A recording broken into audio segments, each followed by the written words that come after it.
Grant Hale made the mistake of thinking my gray hair meant I had forgotten how dangerous men sounded when they were losing control. He had seen me twice before the night he threatened my daughter, both times at family dinners, both times in an old Navy windbreaker with reading glasses hanging from my shirt pocket, and he had decided I was exactly what I looked like. A 68-year-old retiree who spent his mornings repairing fishing reels and his afternoons drinking coffee with his wife near the marina outside Savannah. Rachel knew I had worked for the FBI before I retired, but even she had never heard most of the stories because there had never been a reason to tell them. She knew I had spent years in crisis response. She knew I traveled too much when she was little. She knew there were nights when I came home after sunrise and sat quietly at the kitchen table until my hands stopped shaking. What she did not know was that I had spent the last 18 years of my career as a crisis negotiator, sitting across from armed men, frightened witnesses, kidnappers, desperate fathers, cornered fugitives, and people who believed the loudest voice in the room owned the room. Grant knew even less. To him, I was just Rachel's old dad. That was why when Rachel finally left him, he sent her a message that read, "Come back tonight, or I'll make sure your parents lose everything with you." 4 hours later, he called my phone and said, "You think you can hide her from me, old man? I know where you live. I know where your wife shops. I know which marina slip your little boat sits in." He expected me to yell. I didn't. I asked him one question. "Grant, are you threatening my family?" He laughed. "Call it whatever makes you feel important." Then he hung up. I looked across the kitchen at my wife, Evelyn, who had spent 31 years supervising emergency dispatchers for Chatham County, and she knew from my face that we were no longer dealing with a bad breakup.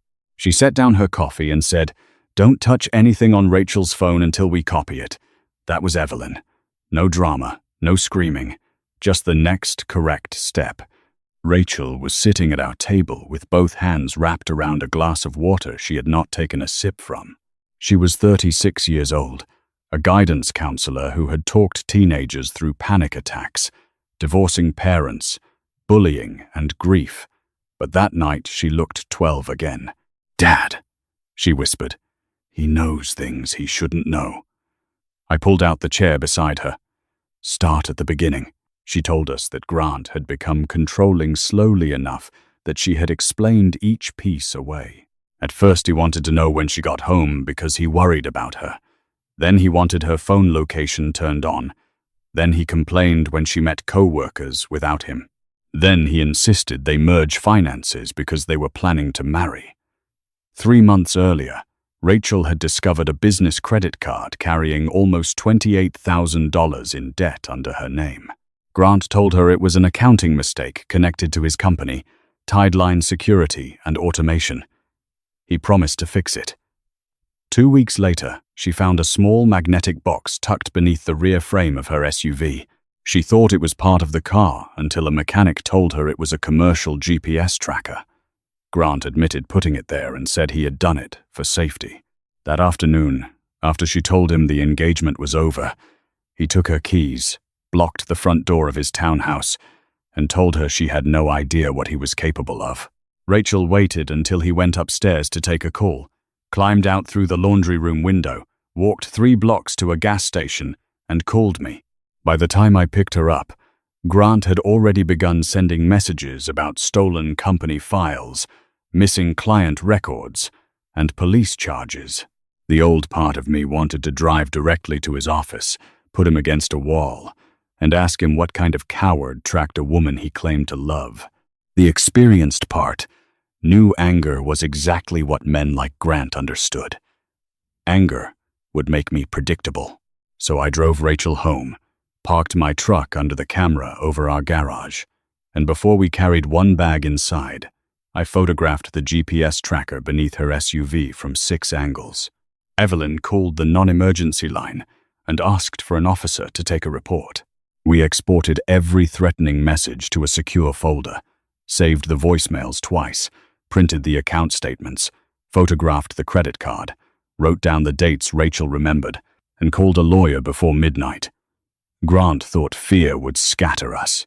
Instead, by the time the sun came up, his first mistake had a case number. The next morning brought the second mistake. A deputy sheriff pulled into our driveway just after 8 and handed Rachel a thick envelope from a law firm in Atlanta. Grant was accusing her of stealing confidential customer information from Tideline and demanded that she return proprietary digital assets within 24 hours or face a civil suit for damages exceeding $500,000. The letter claimed Rachel had unauthorized access to company scheduling files, installation records, client security diagrams, and password databases. Rachel read the first page and went pale. "I never stole anything," she said. "I barely understood what his company did." Evelyn took the letter from her and read it twice. "He wants you frightened enough to give him something," she said. Rachel shook her head. "I don't have anything." Then she stopped. I watched her expression change. Except the shared cloud folder. Grant had asked her months earlier to help with Tideline's appointment calendar while his office manager was on maternity leave. Rachel had never installed equipment and never handled customer passwords, but she had access to a folder where technicians uploaded completion photographs after each job. She had forgotten about it because she stopped helping after a few weeks. Our lawyer, Melissa Rowan, arrived before lunch and told Rachel not to open, delete, alter, forward, or download anything until she knew exactly what belonged to whom. That was the sort of advice I trusted, because it was boring and careful. Real investigations are built from boring and careful decisions. We gave Melissa the threatening texts and the legal letter. She contacted the sheriff's investigator assigned to Rachel's report, Detective Aaron Price, a broad-shouldered man in his 40s who listened more than he spoke. He asked Rachel whether Grant had ever threatened anyone else, whether he had access to weapons, whether Tideline employees had followed her, and whether there were cameras around our property. Evelyn showed him our doorbell camera, garage camera, and the 2 motion lights we had installed years earlier. "Leave all of them on," Price said. "Don't try to bait him. Don't meet him alone. If he comes here, call us." I liked him immediately. He did not tell me to be brave. He gave us procedure. That afternoon, we took Rachel's SUV to the sheriff's office parking lot, where a technician removed the tracker while wearing gloves and sealed it into an evidence bag. Rachel watched through the windshield, her jaw tight. "I feel stupid," she said, "for not seeing it sooner." I turned toward her. "No. You feel embarrassed because he trained you to explain his behavior for him. That's different." She looked at me. Then, at the evidence bag. "How do people like him do that?" I had spent decades answering that question in rooms where people were terrified. "One boundary at a time," I said. "And they count on you being more reasonable than they are." She nodded slowly. That evening she received another message from Grant. "You have until tomorrow at 5. Bring back what you took, or I start with the school board." Rachel worked at a private academy where reputation mattered. Grant knew that. Within minutes, another message arrived containing a photograph of her school parking lot taken from across the street. The timestamp was from that morning. Evelyn's face hardened when she saw it. "He's escalating." I agreed, but the photograph also told us something useful. Grant was no longer trying to persuade Rachel privately. He wanted her to believe he could reach every part of her life. Detective Price added the message to the report and arranged extra patrols around the school. Melissa obtained an emergency protective order petition. Rachel's principal, after a painful conversation, surprised her by responding exactly as decent people should. "Your safety comes before gossip," she said. Grant had assumed shame would isolate Rachel.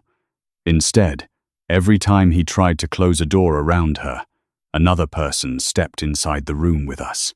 2 days later, Rachel found the thing that changed the entire case.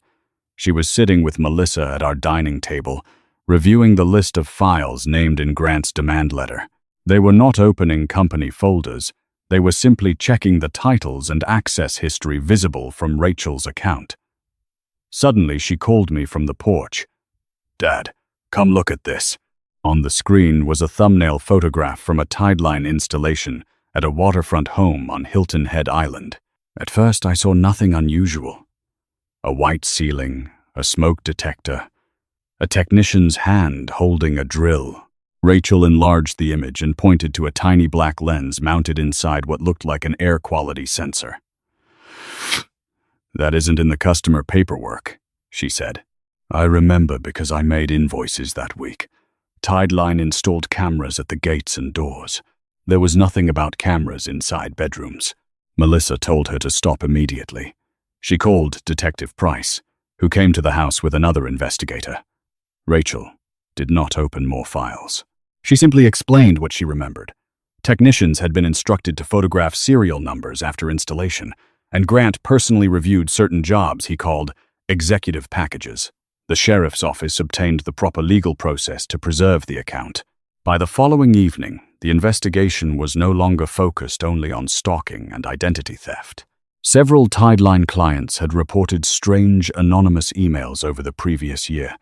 Messages containing private information about marriages, business negotiations, affairs, addiction treatment, and financial problems. None had connected those messages to the security company that installed devices in their homes. Investigators began considering whether hidden surveillance equipment had been placed without clients' knowledge and whether information had been used for blackmail. Rachel sat frozen when Price explained the possibility. "He brought me to some of those houses," she whispered, "not inside. He'd say we were stopping by because he needed to check on a premium client. I sat in the car." Her face changed as memory rearranged itself. "There was one couple in Bluffton." Grant came back laughing. He said rich people paid twice, once to keep strangers out and once to keep secrets in. That sentence went into Price's notebook. Grant, meanwhile, believed his threat was working. He called Rachel from an unknown number, while Price happened to be at our house. Rachel looked at me. I looked at Price. He nodded and told her she could choose whether to answer. She did. Grant began softly, the way controlling men often do when they think anger has failed. "Rachel, sweetheart, this has gone too far. Your dad is filling your head with nonsense." Her hand trembled, but her voice did not. "You put a tracker on my car. For your protection. You opened debt in my name. For our future. You threatened my parents." He exhaled hard. "Because your father doesn't understand what he's interfering with." I watched Rachel straighten in her chair. "Then, explain it." For the first time, she was not begging him to leave her alone. She was making him speak. He refused to say more and ended the call, but something had shifted inside her. Later, she said, "I always thought he was confident. Now I think he's scared." That was the first moment I knew she was beginning to see him clearly. The next afternoon, Grant appeared at the marina, where Evelyn and I kept our little 23-foot fishing boat. I was alone in the parking lot carrying a box of replacement dock cleats when his silver Mercedes stopped behind my truck. He got out wearing a blue sport coat, sunglasses, and the expression of a man arriving to collect property. "You need to tell Rachel to stop," he said. "Stop what?" I asked. "Playing investigator. She has company files that belong to me." I set the box down. "Then your lawyer can speak with hers." His mouth tightened. "You think that makes you clever?" He stepped closer. "I know you worked for the FBI. Rachel told me that years ago. Some desk job, right? You sat on phones talking people down while real agents did the dangerous work. There it was. The mistake I had been waiting to hear. Not because it insulted me, but because it explained how completely he misunderstood conflict. Something like that," I said. Grant smiled. "Good. Then talk sense into her. She gives me the drive, signs a statement saying she copied the files without permission, and I make the debt disappear. Everybody walks away." "What drive?" I asked. For 1 second, his smile disappeared. Then he grabbed the front of my windbreaker and shoved me backward against my truck. It looked dramatic. It hurt less than he probably hoped. A marina employee shouted from 50 yards away. I kept my hands open at my sides. "Grant," I said quietly. "Let go." He leaned close enough for me to smell coffee on his breath. "Tell your daughter I'm done asking." Then he released me, got back into his car, and drove away. The employee ran over furious and asked if I wanted the police. "Yes," I said, "and please don't delete your security footage." Grant thought he had frightened me in public. What he had actually done was add assault to a growing file and give investigators a clear statement that he wanted Rachel to sign a false confession. That night, for the first time since she arrived at our house, Rachel laughed. It was brief, tired, almost disbelieving. He shoved a retired FBI negotiator in front of 3 cameras. Evelyn looked at me over her glasses. He always did have terrible timing. A week passed before the major turn, and it came from Rachel, not from me. Investigators had obtained warrants for several Tideline records and were interviewing former employees. One technician admitted that Grant had personally ordered him to install diagnostic sensors in rooms that had no legitimate security purpose, but the technician claimed he never knew what data they collected. Another employee described a locked server cabinet at Tideline's warehouse that Grant alone accessed. The sheriff's office brought in state investigators, and because some clients lived across state lines and electronic communications appeared to cross jurisdictions, federal agents became involved through ordinary channels. No old friends, no secret phones, no favors. Just evidence moving the way evidence is supposed to move. Grant's company began bleeding clients after search warrants became public, and his confidence cracked. He sent Rachel alternating messages: apology, rage, promises, threats, accusations, then apology again. She stopped answering. The silence enraged him more than any argument could have. Then, on a Thursday afternoon, Rachel came into the kitchen holding a yellow legal pad. "I think I know why he keeps asking about a drive." She had remembered an evening 6 months earlier when Grant came home furious because a customer had complained about strange network traffic. He removed a small encrypted backup device from his briefcase and told Rachel he needed a safe place for it while an auditor was visiting the office. He hid it in a locked drawer in the study they shared. 3 days later, it disappeared. Rachel had assumed Grant took it back. Now she wondered whether he believed she had taken it when she left. "I didn't," she said. "But if he thinks I did, that's why he won't stop." Detective Price thought the same thing. The investigators believed the device might contain server logs linking hidden equipment to specific client accounts. Grant's repeated demand for the drive suggested he thought Rachel possessed evidence more dangerous than anything investigators had yet found. That evening, Grant finally made his deadline clear. He texted Rachel, "Tomorrow, 10 p.m., your father's marina office. Bring the backup. Come alone. If police show up, I send everything I have on you to the school, your bank, and every parent in your contact list." Rachel showed us the screen without crying. "I want to go." Evelyn immediately said, "Absolutely not alone." Rachel shook her head. "I don't mean alone. I mean I want to help them get him." Detective Price and the federal team discussed options with Rachel and Melissa. Nobody treated her like bait. Nobody ordered her into danger.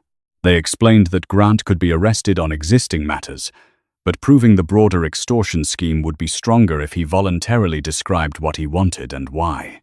Rachel asked what would happen if she agreed to a controlled meeting. The agents explained the safeguards, the surveillance, the signal to end it, the distance they would maintain, the fact that she could change her mind at any moment. Then Rachel surprised everyone. "I don't want him talking to me," she said. "He knows how to make me second-guess myself. Let Dad be there." The lead federal investigator looked at me. "Mr. Avery, you understand you're a civilian now." "Better than most," I said. "I don't want a gun. I don't want to chase anybody. I'll sit where you tell me and keep him talking." Evelyn leaned back and folded her arms. "And I'll be in the monitoring room with Rachel." Rachel smiled faintly. "Mom will probably run it better than all of you." Even the agents laughed. That was the moment the story stopped being about rescuing my daughter. Rachel had already rescued herself when she climbed out that laundry room window. From then on, we were helping her finish what she started. At 9:45 the next night, I sat inside the small marina office overlooking the dark water of the Wilmington River. The place smelled like rope, diesel, and old wood. A lamp burned on the desk beside a cheap black flash drive that contained nothing but copies of public boat registration forms. Investigators were positioned nearby under a court-approved operation. Rachel and Evelyn were in a secure room several buildings away watching the camera feed. I wore no wire I had planted myself, carried no weapon, and had no fantasy about being 20 years younger. My job was the one I had done for decades. Listen, slow the temperature, and let a man hear himself speak. Grant arrived at 10:07. He came through the door without knocking and locked it behind him. He looked terrible. His sport coat was wrinkled, his beard had grown in unevenly, and there were purple shadows beneath his eyes. He saw the flash drive on the desk and stopped. "Where's Rachel?" "Safe. I told her to come alone. She decided she was done following your instructions." Grant stared at me. "You always do this." "Do what?" "Sit there like you know something." I shrugged. "Sometimes I know something." He stepped toward the desk. "Give me the drive." I put my hand beside it, not on it. "Tell me what's on it." "You know what's on it." "No, Grant. I know what you think is on it." His jaw worked. I had seen that expression hundreds of times. A person under pressure wants two opposite things at once: to stay silent and to prove he is smarter than you. Usually pride wins. "Rachel had access to internal backups," he said. "She took proprietary information. Then why not let your lawyers handle it?" "Because lawyers don't understand what's at stake." "What's at stake?" His eyes narrowed. "You're trying to get me to confess to something." I almost smiled. "I'm an old man sitting in a marina office. You came here." He paced toward the window. Outside, sailboat masts clicked softly against their rigging. "People pay for security because they have things worth protecting," he said. "Homes, businesses, families, secrets. And you protected those secrets?" I understood them. "There's a difference." He turned on me. "Don't preach to me. Those people were hypocrites. Men cheating on wives while pretending to be saints. Executives stealing from partners. Politicians taking cash. They wanted cameras pointed outward so nobody could get in. They never considered what was already inside. There it was. I kept my voice flat. You recorded them. I collected leverage without permission. Permission is something people care about before they need a problem solved." I heard my old training in my head. Do not rush the admission. Let silence make him uncomfortable. Grant filled it. Most of them paid. Some did favors. Nobody got hurt until Rachel started acting righteous. My stomach tightened, but my face did not change. Rachel didn't know. Of course she didn't know. That was the point. Her name was clean. Her credit was clean. Her school job made her look harmless. I could put accounts under her name, route equipment through her address, and if anyone asked questions, she was the administrator who had access. He pointed toward the flash drive. Then she left and took my insurance policy with her. Your backup. Yes. The thing that proves which clients you monitored. Grant took 2 steps closer. Give it to me. I shook my head. Not until you tell me what happens to Rachel afterward. Nothing. You threatened her school. Pressure. You tracked her car. Insurance. You threatened my wife, because none of you listen. His voice rose. I lowered mine. And the debt in Rachel's name? Collateral. For what? For keeping her connected to the company. So she couldn't walk away clean. Grant slammed both palms on the desk. People don't walk away from me after I build their lives. That sentence told me more about him than all the threats combined. Rachel built her own life, I said. You were just standing in it. His face changed. The last thin layer of control went out of him. He grabbed the flash drive, shoved it into his pocket, and laughed. You think this ends because she cried to the police? I've got copies. I've got recordings that would destroy people who can make a sheriff disappear. Your daughter signs what I send her tomorrow, or every debt, every client record, every dirty detail gets tied to her. I'll make her look like the woman behind the whole thing. I leaned back. You should stop talking. Grant grinned. Why? You finally scared? No. I'm giving you the same chance I gave people for 30 years. Stop before the next sentence makes your situation worse. He stared at me, then slowly looked around the room. For the first time, he noticed the tiny camera in the corner that had always been part of the marina security system. His face drained. You set me up.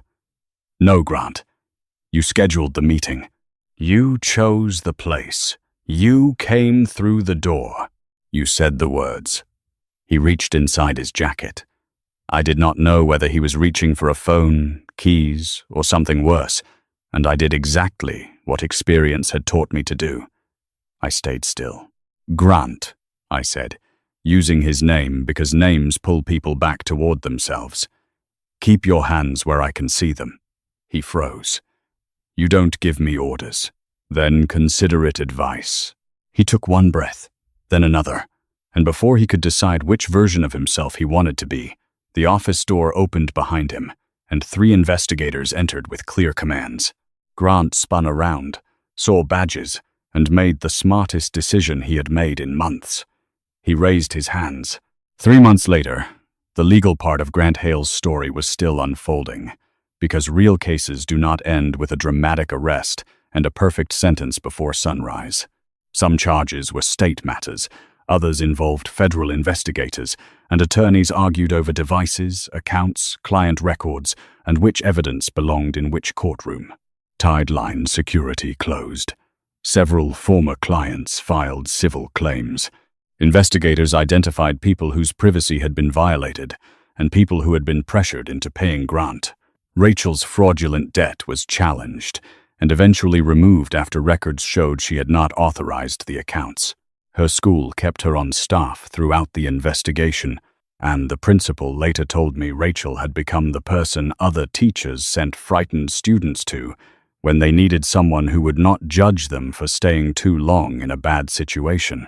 Rachel moved into a small apartment overlooking Forsyth Park, not because she needed to hide, but because she wanted a place that was hers from the first key to the last chair. The first night she invited us over, Evelyn brought a box of kitchen towels and complained that Rachel had no decent coffee maker. I brought a toolbox because fathers over 60 are apparently required by law to inspect every loose cabinet hinge in their daughter's home. Rachel watched me tighten a screw under the sink and said, "He really thought you were just some old guy." I looked up. "I am some old guy." She laughed. "You know what I mean." I did. Grant had misunderstood the same thing many men misunderstand. He thought strength was a performance. He thought it was expensive cars, locked doors, raised voices, money, secrets, and making other people afraid to say no. He saw me sitting quietly and assumed nothing was happening. He saw Evelyn taking notes and assumed she was frightened. He saw Rachel crying and assumed she was broken. He was wrong about all 3 of us. Rachel's tears did not mean she was weak. They meant she had been carrying something heavy for too long. Evelyn's calm did not mean she was passive. It meant she had spent a lifetime knowing that panic wastes time. And my silence did not mean I had forgotten who I was. It meant I knew that when a dangerous man is talking, sometimes the most powerful thing you can do is give him enough room to tell the truth about himself. A few weeks after Rachel moved, The three of us sat on our porch during a summer storm, the rain coming down hard enough to blur the oak trees across the road. Evelyn handed me a cup of coffee and said, "You know, for a retired negotiator, you still talk too much." Rachel laughed so hard she nearly spilled her drink.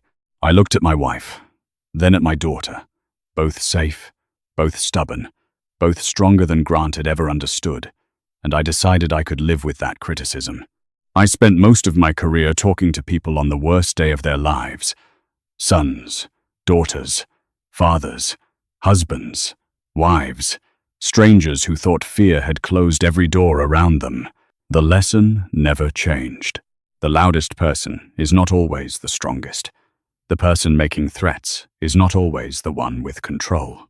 And when someone you love finally finds the courage to walk away, your job is not to take over their life or fight every battle in their place. Your job is to stand close enough that when fear tells them they are alone, they can look beside them and know it is lying.